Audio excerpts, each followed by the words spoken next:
Speaking of wives, so just a tough week, AL. Looks like we're It's a tough life. We're headed into guest time here, baby. Okay, yeah, bring him on in. You want to do a read?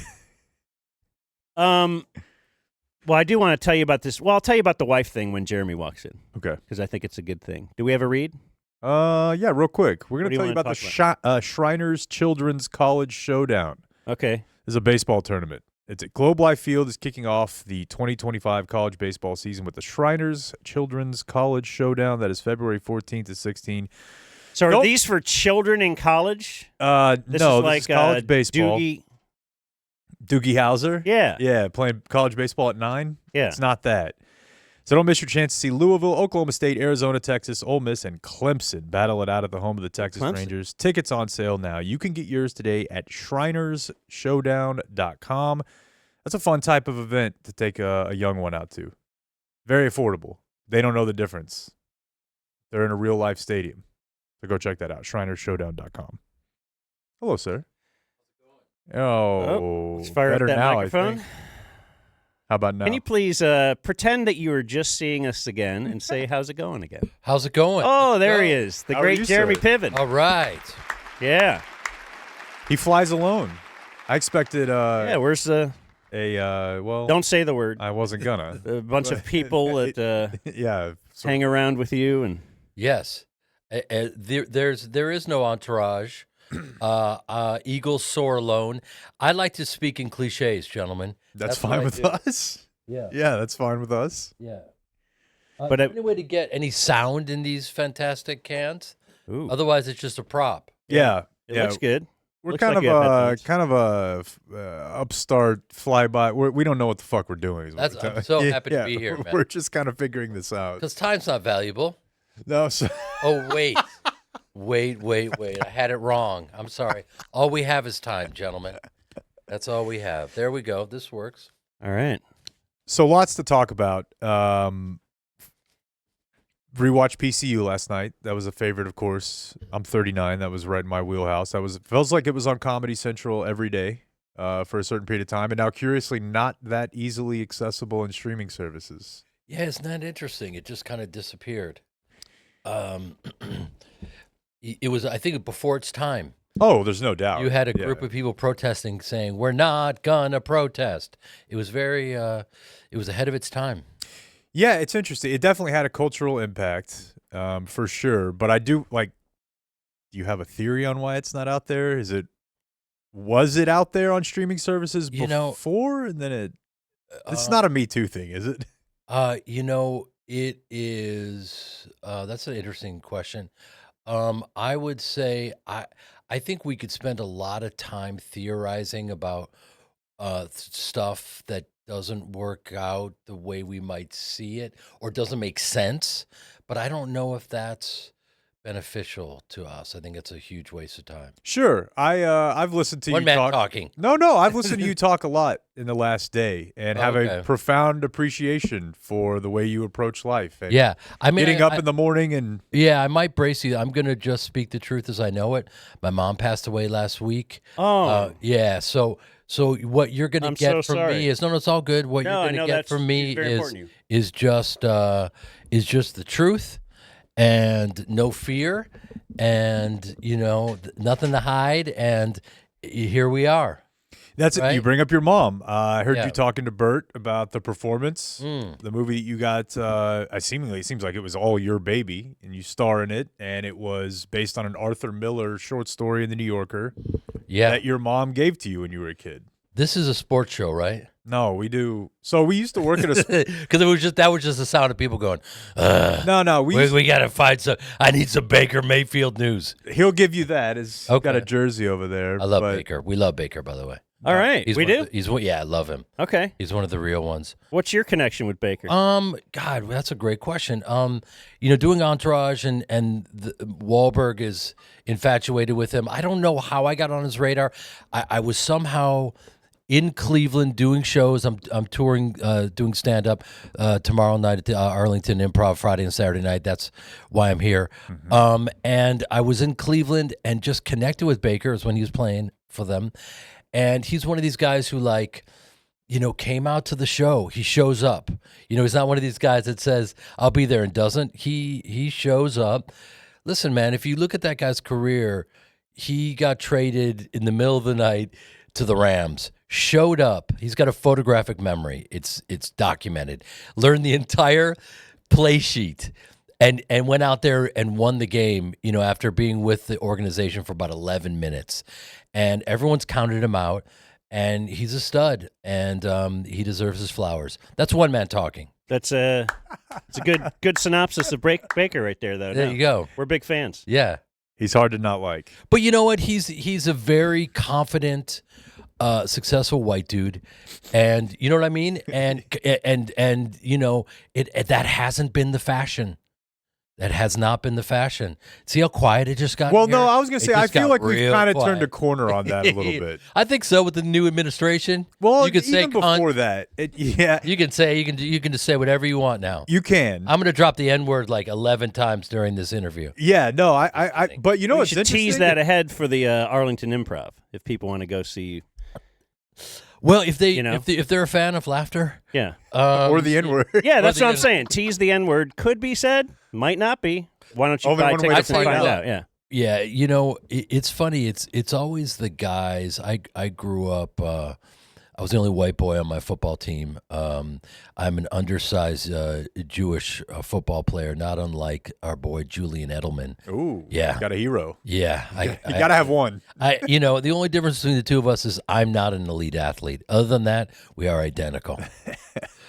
So you mentioned, but the new administration thing, the shift to culture. I don't think like Ari pops while Trump is president.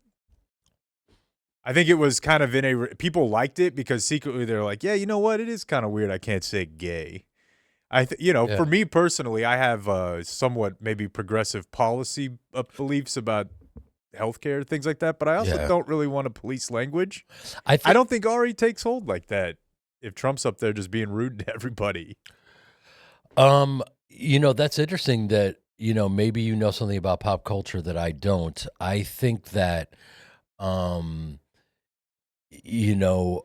it was kind of the forbidden fruit probably during the woke times, seeing someone that was an equal opportunity offender that would just crush anyone. I think, they were gravitating towards that. I've got a whole new group of fans. I got, guys in their late teens and early 20s during the pandemic that binged it and they're just screaming Ari. And, I think if the HBO and HBO Max knew that, if they knew that we already have this fan base and now we have this whole new demographic, they would probably want to reboot in the way that it's hard to find hits. It really is. And they're trying. They rebooted everything from Full House, Fuller, the full extension of the house. What's the one with Kathy Bates? Is she Matlock? It's hard to say what's going on right now. It's hard There's to a say. new Matlock? Yeah, pretty absolutely. sure. Okay. But Absolutely. she's an old lady. Yeah. Yeah, there's a lot of stuff happening out there. And I think, they're Murder, She Wrote was right on the plate. Yeah, And they right. went to Matlock instead. So. Yeah, why not? Why not? But I think because the show was just funny it's funny. I've been on stage since I was a child and was 40 movies into a career before Entourage even started. So I was ready. Like my mom says, the readiness is all. She quotes Shakespeare. I think, when Baker got traded, he was one of these guys who was like, he was ready to go. You throw the playbook in front of him and he crushed it. I think it's our job to be ready and stay ready. So I think if they were to reboot something like Entourage, I'm ready to go. And I think people are very hungry and curious about the backstage life of any lane, really. I mean, you could have guys representing athletes. They could be representing musicians. But I think it would be, I mean, Trump, he's, it's his second term, and they're going in hot. Elon Musk, It does appear. they're hitting the ground running. Yeah. Ari Emanuel, that my character was based on, is part of a group that purchased not only the UFC, but the WWE. And I think it's incredibly relevant. I definitely think it would work today but I think it would work today because it took hold then. But it's a great show regardless. Do you want to put that picture up there real quick, Clayton? So you've been in, as you said, 40 movies before Entourage, just grinding. I forgot you fixed Chrissy's wound after the shootout. Oh yeah, in Heat. Is that your favorite movie? It's my favorite movie of all time, and he's Dr. Bob, the off-the-books doctor that the criminals have to go to because they can't go to the real ER. It's incredible. Like, you've done a million things, exist? man. Do they really exist? Yeah, did you know LA. method act on that? I can tell you just a little peek into the life of an actor if you guys think it's glamorous. The reality is I'll never forget the audition for Heat. I'm sitting there and basically the only way to work as an actor is to beat out every single guy that's up for that role. And so you come and for me, I have to be completely off book. I can't have a script in my hand. I have to walk in there and make it undeniable. Otherwise, there's no way to work. You know what I mean? So I'm ready to go. I got my, couple lines of Dr. Bob. I'm just running them. First hour goes by, and I'm just thinking, okay, just stick it out, baby. You got this. If you can do this, you get to work with DeNiro. Like, I'm a kid. So second hour goes by, and that's when you start, it's almost like the mushrooms take hold. Everything starts, like melting. You know what I mean? And then hour 3, and I'm not making this up, the third hour is that's when people crack.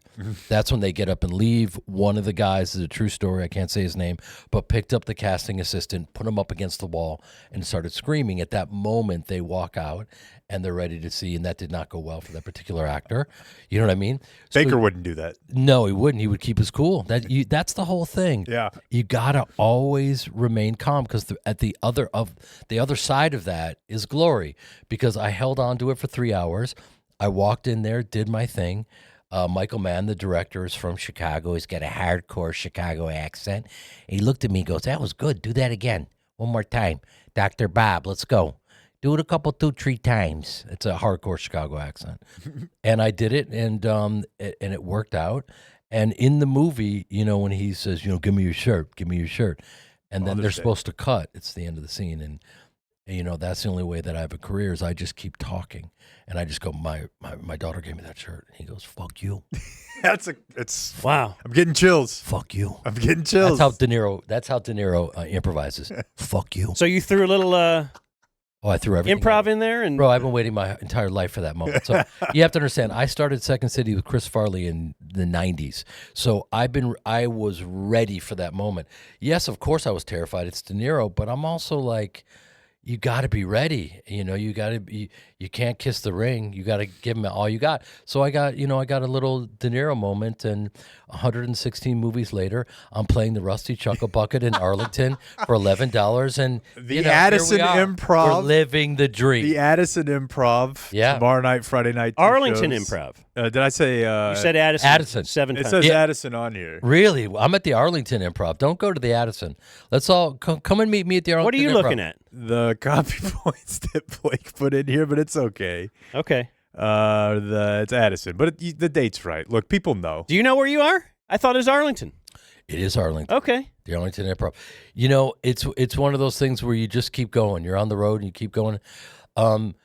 Arlington is, without traffic from here, it's about 30 minutes from Dallas. Yeah, Something like that. Okay. Maybe not even in the evening. It's Maybe in not the middle. even. It's the middle of DFW. It's not FW. It's not if D. they mention Dumb Zone, let's give them some free meet and greets. Okay. Let's Really? go hang out. We'll hang out. We'll take some pictures. We'll hug it Okay. out. Right. Somebody's gonna do this. We're not big, but we have rabid. What am I doing here then? I thought you guys had Yeah. thousands of. We do No? have thousands. We can Okay. we can take that. We could take that. Yeah. Yeah. If we're going to talk your career, which I suppose we should, but I believe I fell in love with you as far as a guy on my TV in the Larry Sanders Show. That's Larry Sanders. Love it. So that was one of your first things, or your first Yeah, that was right out of college. One of my first auditions, and I remember I was doing that show was so good, and I was so lucky to be on it, but I'm a stage actor from Chicago, so I couldn't wrap my mind around the fact that I was a regular on a TV show. So I was still living in a pool house. I was like basically the pool boy while I was on the Larry Sanders Show, and Mark Hirschfeld, who was casting Seinfeld, came up to me on the CBS lot, and he goes, would you audition for Seinfeld? I'd never seen Seinfeld because I didn't have a TV. So, I'm a stage actor. So I was like, yeah, of course. Audition? Yeah, because we're just hungry. We just grind. So I went in and auditioned to play George on Seinfeld, got the role, had never seen the show. It was the pilot within the show. The fake show, yeah. So... And that was well into the Seinfeld run. Oh, they were now the they're Beatles. doing They were the Beatles, and I had no parody idea. of themselves. So that's why it's hard to believe you had never even seen Never. I still, to this day. Because that was a Thursday night staple. No, I'm a weird dude, man. I've never seen an episode of Friends in my life, Okay. ever. Sorry. Are I've you never okay, seen- Blake? I've never seen That really a scene. hurts. This is Mr. Friends right here. That's amazing. Yeah. But he I mean, thinks you're an that- Addison, too, so he doesn't know shit. Okay. I just a little copy and paste on my end. Yeah. Okay. Think about all the years that you've watched Friends, and then how many more years I have. Yeah. You know what I mean? And I say that with love. Wouldn't you say, though, then you would just respond that you've got, it's wonderful, love the life. He envies you because you get to go watch Friends for the first That's right. time. Yeah. That gym is waiting for you. Oh, You know what? beautiful. I've Will I've Ross and never Rachel seen- get together? Yeah, I've Yeah, who never knows? seen it. So it just, I guess being that generation of those guys, and we all kind of, went out to, and we're struggling together.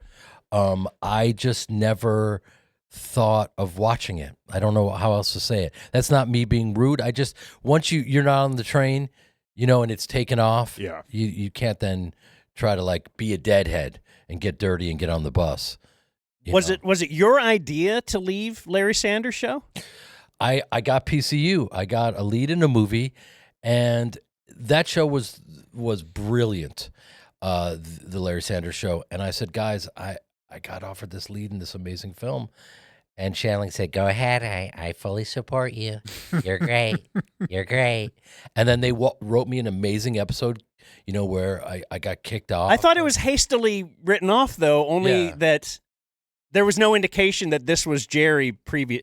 I've watched No. the Larry Sanders Show a few times. Yeah, it's brilliant. So I know but that episode, like, I wouldn't have been able to get like a meaty episode like that unless I was leaving. It's all meant to be, man. You just gotta embrace it, and no regrets. Yeah. No, you were great on it. I Thank thought you. It was fun. It was like, for me, it was like graduate school. It was right out of college, and I get to just work with the greats and observe them, and it was a gift. Were you able to improv there? Yes, but that was one of those cases where, Shandling was such a rare beast in the way that he was a brilliant stand-up comic and loved acting. Jerry Seinfeld does not love acting or actors. He's made that clear. You know what I mean? He's a stand-up to the core and one of the best who ever lived. But Shandling was in love with the craft and the process and all that. So I was just lucky to be there. And yes, I could throw my stuff in, but it was pretty tightly. It was written brilliantly. How about you as far as the craft and process of stand-up? I love it. I do at least a couple hundred shows a year.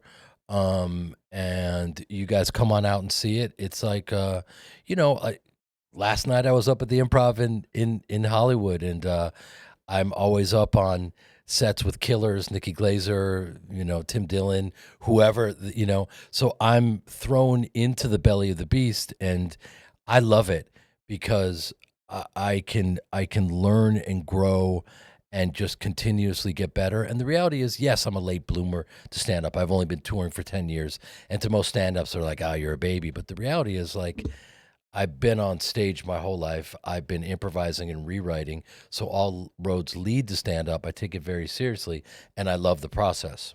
Is there resentment at all among the lifetime comics? It's not my business, but I am very motivated by, I remember hearing a comic as I'm getting up on stage going, anyone thinks they could do stand-up. Right. Yeah, actor. Yeah. Because you already have a built-in fame. Right. Well, so you it's can not, get an audience it's because not. It's not even fame. It's just. Listen, the reality is this: if I sucked, you would know. Everyone would know, and this is they would. It would be so joyous for stand-ups to go see how difficult it is. And by the way, it is. And if I didn't do 200 shows a year, I wouldn't be good at what I do. You know what I mean? So I take it very seriously. And so yeah, there is resentment, and I find it like it's just motivating to me, because it's like anything else in life. The harder you work, the easier it looks. you're the Baker of stand-up comics. Well, I'll take it. I'll take that. Yeah, I'll take it. It's the walk-on yeah, who found glory. yeah. No, I mean, but it's a very difficult thing. Yeah. Because it's one thing to put out a movie, and if it sucks or critics hate you or, whatever, you're reading that at home. Yeah. But you're standing on the stage. You're so alone. Totally alone. And by the way, all those people paid because, I like this guy in this or this. I'm going to go pay to see him. But if you Right. suck there, I imagine they give you about 2 or 3 minutes of leeway. not even 2 minutes. And then it's like, Not okay, I better be laughing. No, and they I don't do- care if I they- liked old school. Yeah, exactly. They'll give you whatever comes out of your mouth from the jump, right? They'll give you a courtesy giggle, no matter what it is. And then you're on your own. So you have to understand the audience now, they're used to TikTok. They're used to they've watched these guys. They've seen the best of the best. So you better crush it. And I love the pressure, because I love making people laugh. And from that pressure, you get better. You just get better, because I'm not interested in mediocrity. It's not interesting to me. I was a viciously mediocre high school football player. Okay. There are no 5'9" Jewish linebackers. Okay. So I learned very early on, like how I wear that. You know what I mean? Like sitting, not getting all the playing time, that I wanted. It didn't work out well for me. And I think when you experience failure early in life, it's really healthy, because, then I just went, oh, no, this isn't right for me. And I'd been on stage my whole life, but it's not sexy, when you're in high school and you're on, you're in theater. You know what I mean? And the guy that was All-American wide receiver, and he was an absolute stud, and he got a 4-year ride to Michigan. And, you don't want to peak too early, and he could have gone Was he dead? He's not dead, but, I think You've lapped him. He parked your car last week. he did a valet jog up to me, yeah. and I celebrated him with the power of Christ, even though I'm Jewish. No, he peaked too early. You don't want to peak too early. Do you know what I mean? But that was up to him. He could have been Jerry Rice. He really could have. This guy was All-American. I can't say his name, Billy Dawson. And Billy D was, 6'3", 205, wide receiver, big, strong, out of high school. All-American. You can look this guy up. And, it's just one of those things where, he's doing his thing, and I'm sure he's very happy. By the way, I have a bit on stage about Billy D, because he used to torture me in high school. And I have a bit about me going home and he and I meeting up again, and how no matter how much you evolve in this life, when you run into someone, you revert back to the dynamic of that relationship. From Still back big brothering you a little bit. Totally. He's getting bigger and bigger, and I'm getting small. And this is a big brother, and I was one of the white boys on my football team, and I get to unpack that story. And so for me, selfishly, stand-up is like, it's a way of people that they can understand who I am, because I just speak my truth about this journey, and I just talk about what I think is funny. And then, because I can rail against the universe, I'm not Ari Gold, I'm misunderstood. Who cares? You know what I mean? It's your job. If you really care about that, then make them understand who you are. I would think being a stage actor, or if that's your background, Yeah. would be great for that. Because one thing I find very difficult about stand-up is going out, doing something again that you have to deliver as if you're delivering it for the first time ever. Yeah. Well, yes, that's an excellent point. I mean, without being too cocky, the performance element of stand-up, that's who I am. I mean, I've literally logged more decades, as many decades as anyone out there on stage. So I'm very comfortable. So that's not the variable. The variable is material. But you're absolutely right. If I've got these bits and they're working, I can hit it every night as if it was the first time, because that's what acting is. You're saying it for the first time. You're experiencing it all. So I'm locked in on that. So for me, it's just all about material, and that's why I love it. It's just fascinating to me to continue to hone the material. When you first started, though, when I first started, you have to understand. Do you do it in the mirror, or you do it at home? Or, No. When I first started, it's like any other comic. I got up at the Laugh Factory on Sunset for a benefit, and I knew, okay, they're going to have me up there with a cagey, massively successful stand-up, a guy named Russell Peters, who travels the world, and I knew that Russell was one of the best at crowd work, and I knew, okay, he's because these guys are very proud of what they do.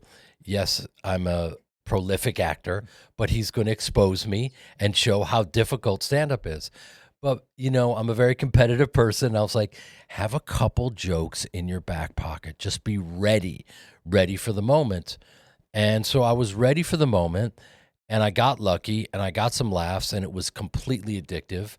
And that's how I got hooked on stand-up. I was like, wait a minute, you can do some bits with punchlines alone, and then you hit it, and they laugh. Like, it was immediately addictive.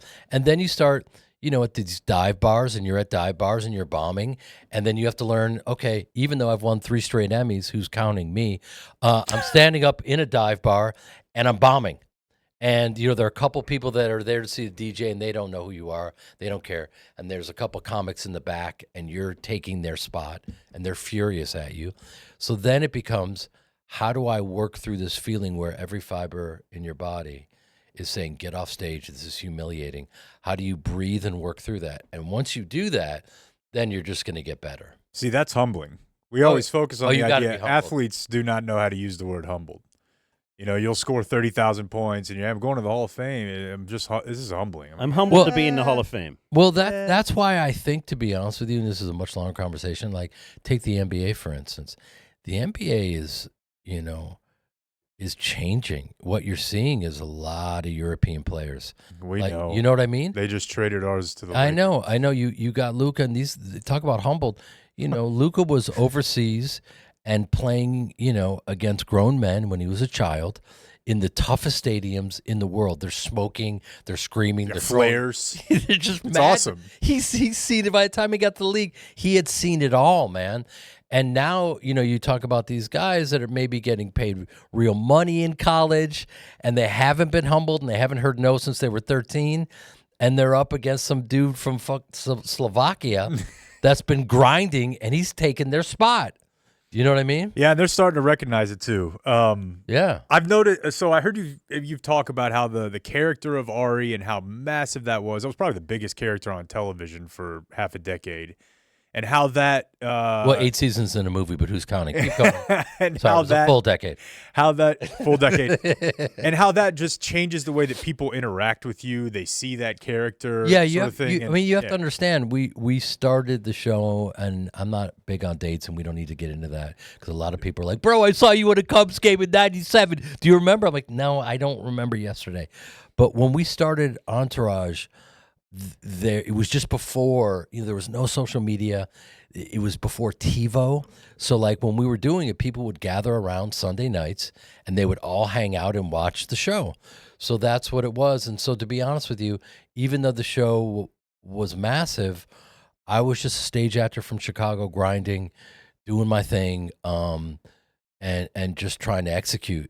I know that sounds very diplomatic. No, it doesn't. I'm just being honest with you. It is diplomatic, but I'm just saying I just mean that people perceive you a certain way based on a very popular character. It happens to all sorts of different actors. And let's go back to Baker. I guess Baker is a through line in this interview. I was perceived as a rich, white, type A, arrogant guy with a massive target on his back. You know what I mean? That guy's easy. Let's take shots at that guy. So because of that, I was doing my research last night, and I found some relatively small comedian, but the video had like 100K views, and she was telling a story where she had opened for you or hosted for you, and she was kind of bitching about it. And it just got me thinking, like, people are predisposed because of what they see on television to think that this guy's an asshole. And here's the thing. She told a story about how she told you that the wireless mic, here's how you turn it on. And you're like, okay. And you went up there, and a few minutes in, the mic turned off. And you're like fumbling with the mic. And I'm like, immediately, I'm like, that's a bit. Yeah. So she went over in front of the stage Yeah. and turned it back on for you and handed it to you. Yeah. And I'm like, you're an idiot. And then she Yeah. said, this is her telling how wrong she was. Mm. And then she said, in the second show, it happened again. And I'm like, why would that be? How could that have happened again? And then It's happening, and she then gives you the mic again. and then he made an entire bit that was identical about it. yeah, It was it weird did it again. that he doesn't need a And mic then because at he's the a end of stage- it, she's he's like- a stage-trained actor. At the end of it, she said, and Jeremy was like, hey, next time we do a show here, maybe you don't try to ruin that bit for me. And I'm like, that's what you deserve. You ruined the bit. I'm not a stand-up. I can tell you exactly what he was doing right Look, then. And she's you- like, and the here's- lady guy she's talking to is like, yeah, I've heard he's an asshole. And I'm like, Yeah. what is happening here? Absolutely. Here's what's great about getting older, guys. I'm going to save you guys a lot of time. Well, he's already wasted his on Friends. Well, but no, still. I'm going to save you guys a lot of time. The old me would have been triggered, would have been angry, would spend a lot of time right now, trying to make you guys understand what really happened, And now the reality is like, listen, man, what people say about you isn't our business. And I learned the hard way. The reality is when you're high profile, listen, people, a great saying about success is when you can create your own trajectory without having to bring someone else down for your own momentum. And I think we're living in times where it's just like people are just trying to everyone's looking to hack into the system. I need my cookies. I need my flowers. Let me bring this person down. That's not interesting to me. I'm just going to work as hard as I can. I'm not going to get triggered. I don't know who you're talking about. That was a bit. You know what I mean? Of course it was. It was obvious. Yeah. So for me, every comic that's ever opened for me or that I come into contact with, I'm really fascinated by their. So like if someone's opening for me, I'm asking them questions. I'm taking notes. So I don't live in fear of these moments because I know who I am. That's cool. If that makes any sense. Of course it does. Yeah. So, it's like, I would say for her, I want her to win. So I really do think when we have negative speak like that about other people, it doesn't actually help us. I think people think that it helps them, but it doesn't, if that makes any sense. For sure. One thing you said that got me thinking, you mentioned doing the charity benefit. I have a friend in Vegas. I just call him my Vegas friend, Vegas Mike. And he said he met you, Michael Sartain, at a benefit. I think you were doing Yes. stand-up. Yes. And the benefit was trying to raise money for plastic surgery for survivors, female survivors Oh of my domestic God. violence. That was not, And it that was did not go well. headlined and hosted by Caitlyn Jenner. Yeah. That for me, I just want to know anything you have. Wait, for no, victims of domestic violence? Yeah, you get a woman who gets beat Okay. up. They a lot of times need it who's subject sounds- to abuse, need reconstructive surgery to get your life back together. Jeez. so here's what happened. But Here's so did he. So here's it. She. I learned the lesson the hard way. I was asked, this is very early on in my stand-up career, to do this benefit, and I was honored. Like you show up and you do your set for free, and it's actually for people that specifically have been scalded in the face, have been thrown like boiling water, been thrown into their face, and so these surgeons, donate their skills to reconstructing their faces. So no one told me to do a clean set. Oh no. So I went and did like this wild, I was like, okay, I'm just going to go out there and make them laugh. And it was definitely like, I've never bombed like that in my life. It wasn't just silence. It was gasps, people gasping, horrified, just looking at me like, how do we make him stop? Do you know what I mean? And so it was one of those moments where it's like, oh yeah, you gotta know your audience, man. And you gotta know, had they said to me, look, Jeremy, just so you know, there are a lot of traumatized people out there. like I have this one bit about running lines with my mom. I do lines with I don't do lines with my mom. Sorry. I run lines. Don't do lines with your mom, kid. Well, Mom, goddamn, I'm so glad you banged dad. And your mom's like, we have to clean up before the cleaning lady gets here. Mom, let's do less cocaine. So I would run lines with Joyce Piven. And so I do this whole bit about, and then I launch into an actual word for word scene from Entourage, because my mom would test me on all my lines. So everything I said is Ari Gold, I said to Joyce Piven's face. So I'm like, Lloyd, have you had so much cum squirted in your eyes? And they go, ah! And they're like, literally, like, everyone's like, it was like this moment of like, it was like springtime. PTSD. It was springtime for Hitler. It was madness. It was like, I was like, everything went into slow motion. It was terrifying. And, lesson learned, man. You got to know the room.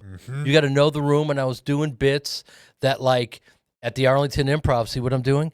Tomorrow night and Saturday, it's gonna go well. Arlington. It's gonna not Addison, kids. It's gonna go well.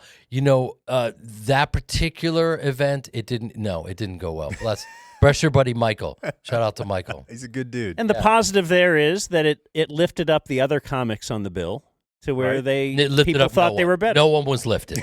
People thought they were better once they came on. There was no one else. I was the only comic they booked. The set, they say art is when you can make 10 minutes seem like 8.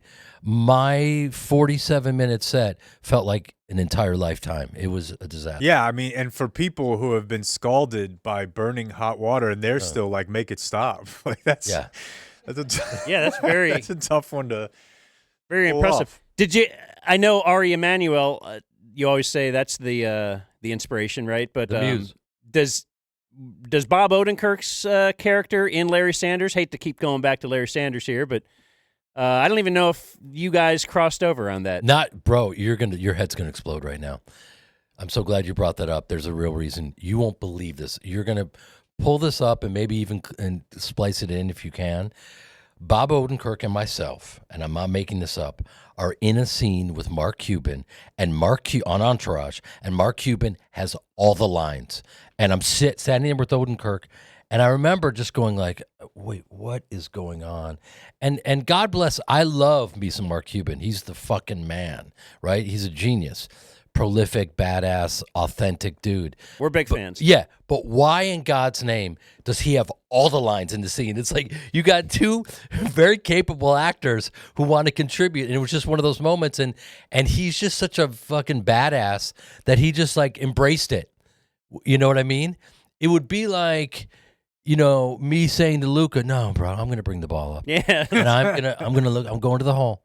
I know you got a good shot, brother, but I gotta have my moment." So Cuban just kind of launched into his look it up into his massive monologue, and every once in a while they would cut back to me and Odenkirk just silent. But I wondered if like his portrayal of an agent. Do you remember that? Like I said, I don't know if you guys are actually on the show in the same season. I remember Bob Odenkirk's agent? No. Okay. I'm sorry. No, he portrayed Larry's agent. Right. I understand that. Okay. Listen, brother. Bob Odenkirk is probably one of the greatest comedic minds ever.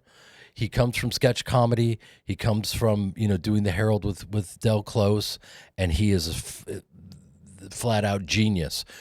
Did I look at his portrayal as an agent in the Larry Sanders Show and take from it in any way, shape, or form?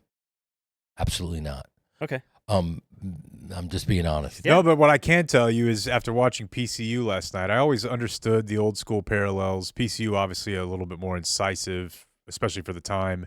But the role that you're playing in old school is just a better version of the. Let me go back and tell you a little bit about the journey really quickly and old school. So Todd Phillips, who we all know is one of the. He's here for the gangbang. He is indeed, exactly. Brilliant comedic mind. And so he wrote and directed Old School and then went on, Joker and all that stuff. And wildly prolific. And I got a hold of the script, and I'm not just saying this. I read this script. Imagine reading Old School. It's exactly what the movie is, right? I was like, "Are you kidding me? This is unbelievable." So I was like, "Can I just meet on this?" Yeah. Todd's, he's meeting people. Okay, great. So I go in and meet, and I go, "I'd love to play." He goes, "No, that's Will Ferrell." What about now? That's Vince Vaughn. What about that's okay? What do you got left? They go, "Well, the only thing we got left is the dean, and he's a nerd, and the guy they locked him in a dumpster." You can't play that role. It's the only thing we got left. And I go, why can't I play it? And he goes, look at you. You look like you're like Vince's best friend. Yeah, I remember he looked at me, he goes, he said to me for some reason, you're built like a gymnast. I was like, thank you. Mm-hmm. Okay, I'm built like a gymnast. I never even thought of that. Thank you. I go, well, would you allow me to audition? He goes, sure. I went out, found the worst sweater vest you could find, found these glasses that are not unlike these. Right? That's them. Did a fucking comb over, wore the sweater vest, and got in there and did the audition for him. And I got the role. And, it's one of those things where, that's the great thing about acting. You know what I mean? It's like we went through, we're coming through a very strange time in culture, as we all know, where like, if you weren't you had to be trans to play trans. You know what I mean? It's like, guys, we went to acting school, but this is what we do. This is what we do. Just give me a shot. Just give me, I just want an opportunity to win. You know what I mean? So we've come through that, and this is one of those cases where he looked at me. He goes, "No, you can't play the nerdy dean." Well, yes, I can. That's what I do. So I loved it. Old School was an incredible experience. It was the only role left. You know what I mean? And I had an absolute blast. Vince is an absolute stud. Will Ferrell, from all of his years on SNL, you cannot make this guy break, no matter what. And, and he was incredible. And that movie stands the test of time. Oh. Yeah. No, I remember thinking that when I first saw the movie or saw you cast in it, because I'm a fan, and then I thought, you should be one of the guys in the fraternity. And the age didn't really match either. Like, you're not the dean in Animal House. Yeah. You seemed similar age, but anyway, I think it was great. In the end, Listen, we need and very believable. Todd Phillips. My dream would be now, because he's been famously quoted as saying, "We can't do comedies the way we used to," and the irony of that is, if he did, it would be wildly successful, because people miss that. They miss dark comedies. What's the last great comedy you saw? I mean, I bet you can't even think of it. What's the last great comedic movie you saw? It's been a while. Yeah, exactly. Exactly. There are Netflix series and stuff like that I enjoy. Like, I'm a big I Think You Should Leave fan. It's just that's avant-garde, but so not funny. necessarily like biting. Film. But yeah, Super Bad. Super Bad felt Okay. somewhat to me, but I don't know. I'm trying to think of what else it would even be. Yeah, I think we need to bring edgy, dark comedies back, man. I mean, why not do an Old School sequel? I'm there. Older School. I don't know. That's what it'll be called. let's do a Say Anything sequel. Say Anything. Okay, let's do it. Let's See them all like not talking to each other, and I'm our high school- projecting my marriage. Sorry. Yeah. Something like that. Just they're all at home, and it's just never like kind of like The Graduate end. Like, where are they really going to be happy there? I think it's time. I just read a script. A guy named Mike Binder, who's a brilliant writer, director, stand-up. He directed all of Bill Burr's stand-up specials. Okay, maybe that's right. He wrote and starred in Mind of a Married Man, and he's incredibly prolific. And he's, he's a guy who's, he's in his 60s, and he's back on stage doing stand-up. I was just doing a benefit with him for the firefighters, which I got a ton of material for. I'll be doing this weekend. It was so fun to okay, let me write some stuff for them. And you know how people are just like, I want a first responder to look like me. I'm like, I don't want a first responder. I want a fucking Irish 30-year-old alcoholic vet who's going to get fucking hammered and wake up naked on a stove to put me over his shoulder. I don't want a fucking Jewish actor from Chicago with a bad You don't back. need representation. No, we don't need yeah. that. Just I need gender fluid on the fluids. No, just stop with the fucking fluids. I don't know how we got on this. How did we get on? Oh yeah, Mike Binder. So you're talking about redoing these things. Mike wrote this script. Talk about a dark regional comedy. I read it and I was like, oh my God, this is incredible. And it's funny. It's a two-hander. So we gave it to some other, actors that you guys may know. What do you guys think about this? And they're like, it's too dark. And it's like, that was last year. I feel like this year is different. I feel like, okay, I think the fear is starting to drop. And I think what we're entering into times where people are realizing, well, we have a business to run. I know that we're supposed to be looking at it through this lens, but let's just do let's figure out the best way to do this, whatever that is. And also people miss edgy, great material. So this is dark. It's a dark, dark comedy, but I think they're missing it. So this is one of those things where it's called fastball. And we got to get this thing made, man. And I think that people are going to go back to these really edgy, comedies that over the past 4 years or something, they might not have gotten made. If you've lived through the cancellation fires, I might suggest you just do like Soul Man 2 as the lead. There you go. Let's do it. I don't know if blackface is the move at the moment. We don't know. Last year, you didn't know we'd be Just where put we it in are the now. can, yeah. Maybe next year things. Soul Man 2. That's what's weird about your Soul world, Man though. 2 Electric Boogaloo. This world that you Coming live the in, 12th of never. which is Please way enjoy. different than your stand-up world, is that guys will write something or be working on something, and it might not get done for a decade, right? Yeah, the or more? performance, right? That was. I have a movie called The Performance, and it's taken me 15 years to make. And it's an adaptation of an Arthur Miller short story that my mom handed me out of the New Yorker. And my sister adapted it and directed it. And I play a tap dancer in Brooklyn in 1937 that hides his identity and dances for Hitler. And it's the best work of my life by far. And it's just interesting that, I'd always, the guys, of my generation, the John Favreaus of the world and all these guys got very early, the Pete Bergs, they got early, well, wait a minute, I need to be creating my own material. I need to be writing and directing. And I just stayed in my lane as an actor. And then I finally went, wait, what am I doing?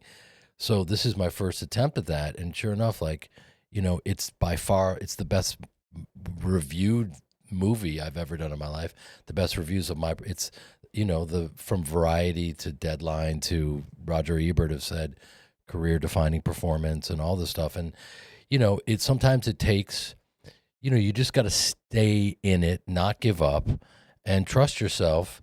And I broke 8 ribs while we were filming, and here we are. And it'll be out. I can't tell you exactly when, but it'll be out soon. And I'll be back and we'll talk about it. But it's definitely because when I was pitching it, imagine people being maybe fans of my work and they're like, okay, what do you got, Jeremy? And I'm like, I play a Jewish tap dancer. And they just burst out laughing. You know what I mean? And they're like, can we get a check? And they just leave. So I couldn't get the money. It took me forever to find the money. And then the irony is I knew that I could do this and I knew it would be the best work of my life. No, I wasn't a tap dancer, but every year they said no, I kept tapping until finally I got good enough. So it's like a metaphor for the timing of the universe. It may not be on your time, but you have to trust the universe's timing. Welcome to my TED Talk, guys. Welcome. I was going to say, we got deep. You don't podcast anymore? I don't do it because It's for low lifes. it really is. I don't know what the fuck you guys are doing. Okay. It's true. No. There was an issue with something was going on, and they were. I can't unpack too much, but on the other side, there was. It came to fruition that people weren't being straight, and you know how that is. Anyway, so they had to shut down the company that was putting it out, and anyway, so I'm regrouping, and yeah, I got to interview so many You had the cubes on there? Mark Cuban was at one point I said, Mark, what's interesting is I played a douchebag on television. You're an actual douchebag. And he goes, I know, baby. It's fucking good. And the thing is, he's just one of these guys where it's like, he's kind of an anomaly where he owns his authenticity. He, you know, he has no fear. He's wildly prolific as this entrepreneur, and he's just crushing the game. And he's some may see it as arrogance. It's just confidence. You know what I mean? So we love a little Mark Cuban. Arlington. Let's go. I have to go, you guys. I was going to say, we were just kind of waiting for you to get up and walk out. Like, fuck, he's gonna...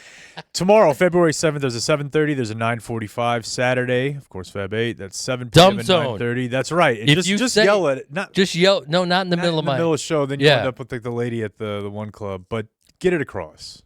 Just not in the middle of We'll it. hang out. We'll take some pictures, smoke some cigars. You know, I just want one guy from this room to come, and I'll tell you why. Like right now? Yeah. You got to work me up. I was going to say, I can't just... That was very awkward. I mean, if you you're Jeremy Piven. I can get there. It's just not, you know. Make it to the show so that you can say, yeah, I saw Piven. He was viciously mediocre, or holy fuck. You know what I mean? Like, You have my word. Let's just someone come because It'll be me. just I'm going to finish. come. Someone finish in my face. Okay, What? we're going to come all over Jeremy Piven We'll in be there. Arlington. Yeah, Heck yeah. let's at the go. Arlington Improv. Yeah. And What he means by that is empty your bag. No, hold on. Wait. right, your sack Yeah. I'll buy you a drink. all over Jeremy Piven. I will Well, thanks buy for drinks. joining us, man. Thank you for having me. That's the Dumb great Zone. Jeremy Piven. Thank you, guys. Let's take a break. The Dumb Zone.